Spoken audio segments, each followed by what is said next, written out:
having me. My name is Renato. I'm the CEO and co-founder of Brickken. Formerly an M&A lawyer, and now obviously looking into the tokenization of RWA and trying to optimize certain aspects that capital markets definitely need, and especially the securitization of things. So it is in this hypothesis that we built what we call a token suite, a one-stop solution where you can create, sell, and manage digital assets. Our premise falls on supplying a one stop solution shop where people can actually go and digitize their assets in their own terms without intermediaries, and then for them to onboard themselves into the tokenization of things. So, our premise falls that in order for the tokenization market to evolve and be optimizable as of right now, we need to supply a solution where any company, without any single help, can digitize, tokenize their RWAs and get on board on this token economy. What we saw in the market was while the war was trending, we started our Brickken in 2021. So we have gone through 3 years of learning, know-how, and experience. Is that the market itself is very fragmented. There were companies just working on the issuance part of things, then other ones, for example, in the utility tokens, the launchpad situation, but then how did the selling and distribution will happen, and then the management. On top of that, talking about RWA, then there's geographical and jurisdictional and legislation constraints and blockers that can actually invade the easily navigation of how to tokenize. So all of these big pains and blockers, we decided to solve it through our solution. So while we're understanding that any asset itself has its form of three main parts, the creation. So we give you a sort of type form solution where you can easily deploy your token economics. Then we go into the sell and distribution. We provide you the tools for you to be able to distribute and sell to third parties, to onboard investors. We will provide you a solution for you to generate a website through our technology specialized just for the selling part of the digitized tokenized asset.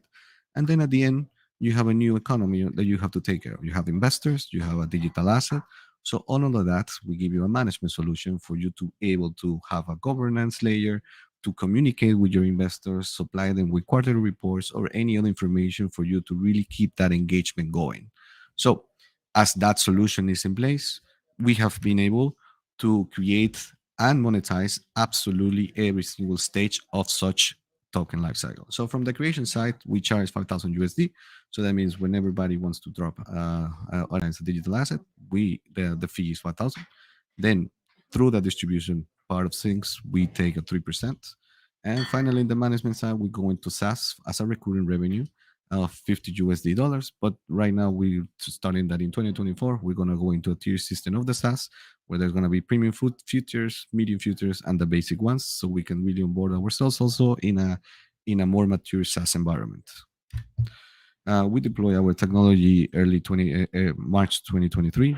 In 6 months, we have already onboarded 31 clients that range from real estate, restaurant business, Web3, gaming, startups looking for different series according to their needs.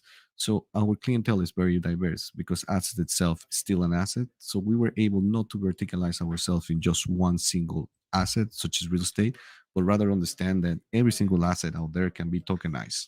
So that's where our specialize is. We are asset agnostic, jurisdiction agnostic, and that allows us to really scale at a quick space that we're actually establishing right now. We have tokenized over 200 million at the current time, and basically have worked with 11 different jurisdictions, and we have a very healthy pipeline of potential clients that we will finish the year with. There's not such great technology without a great team. So we built the foundation based on the know-how of different aspects. So legal, financial, technology, super specialized on blockchain, operation-wise, and how to grow all of this through great marketing. Please note, you have 1 minute left. Okay, sorry. Yes. So the foundation of the team, the foundation of Brickken itself, is obviously the team. And right now we're securing a convertible note of 1.1 million. We already secured 150, looking for that final ticket of 250. So we can go into 2024, scale operations, scale team, and looking forward to multiply our convertible note through a seed round of a valuation of 20 million. So Brickken itself is currently monetizable, currently growing. It's already back. We're already part of the build Chainlink. We're part of the acceleration program of Cointelegraph. We're part of the acceleration program of Keyrock. So there's other players that are already interested in RWA, and they foresee that we are one of the players that are going to crack the system and get the world to be tokenized. Thank you very much. My name is Edwin Manta. I'm the CEO and founder of Brickken. Yes, thank you, Edwin, for this top-notch pitch. It was a pleasure to listen. I have one question from Masterblocks. So what is your go-to-market strategy? Absolutely. So we have created a funnel that is the top of the funnel through education, basically trying to get all of the organic leads through great implementation as SEO. We've been in the market for 3 years, so actually some of the keywords we are in the first page, so that we generate. Then the second layer we go for more media buying. Our CMO comes from a company that had spent a closely 1 million euros per year per month on media buying throughout different acquisition channels. So that's kind of like also how we're starting to engage, and then once we nurture them, they go into our pipeline. So through different forms or guides, they get on board through organic leads. Basically we capture them, and then they start in the funnel of how we're going to generate and turn them into clients. Or we go inorganically, so that means we do have a BD who's actually just engaging into outbound channels. So that means emails, messages through different LinkedIn, Telegram, and whatnot. So our go-to-market is just continue doing what we're doing, and with funds, specialize more on the media buying, because we foresee that with the great penetration that we have organically, we can secure a major spot through now ad placement in different channels of acquisition. Thank you for clarifying. And I have one question coming up from Kaizen Finance. Alexander asked, who are your competitors and what makes them better compared to you? Oh, what makes them better? Okay, so that's kind of like the switch. All right, so yeah, our biggest competitor at the current time is Tokeni. They're best out of the box, and what makes them better is just that they were born in 2017. So they are 3 years ahead on know-how. But then again, does not mean they're better. But it is cementing the position right now in trust. They actually executed some institutionals, and we are starting to get the institutional adoption from different venture capitals. We're even talking to banks. So we might say they started early, so they're a bit ahead of the curve, but the difference is that with less time, less money, less team, we are starting to get at their level and even surpassing them in various things because we have win clients from them. Outstanding answer. Thank you so much. We have a few more questions coming up from Crypto Differ. What are your competitors? Well, you just answered. Suppose I can name some that have similar functionality. So UNCX protocol, TrustSwap, protocol. So how you are planning to compete and take a share of the market? Absolutely. So they're focused on utility tokens. It's a completely different vertical. We shouldn't upload everything that goes on chain or a token. It's on the same vertical. They're utility based and we are security based. That's where real world assets actually come to. So when you securitize a share, you cannot go to DXSwap or Uniswap or all of that. You have to go through a different compliance layer with a different technology for you to be able to comply with the legislation of issues that you're doing. So the mentioned competitors are actually not our competitors. They're competitors in a different vertical, and we're in the security RWA type of vertical. Understood. Well, I have one more question coming up from the one and only Alex Kavansko from Aurora. So how do you sort out the liquidity for the tokenized real-world asset in the secondary market? Yes, kind of like that's the main objective of everything.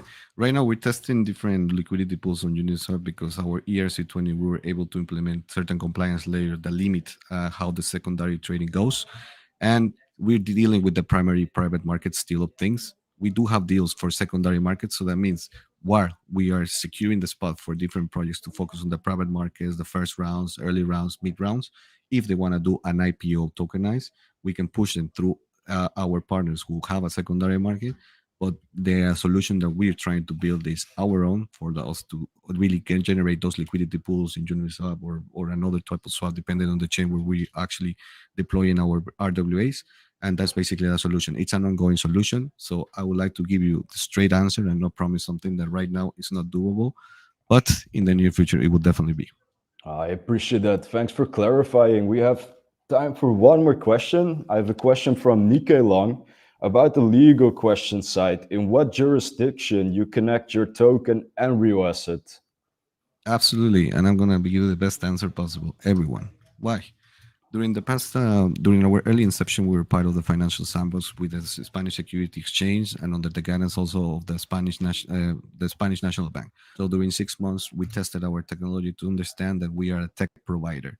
That means any company can grab us and deploy their assets in the jurisdiction of their choosing.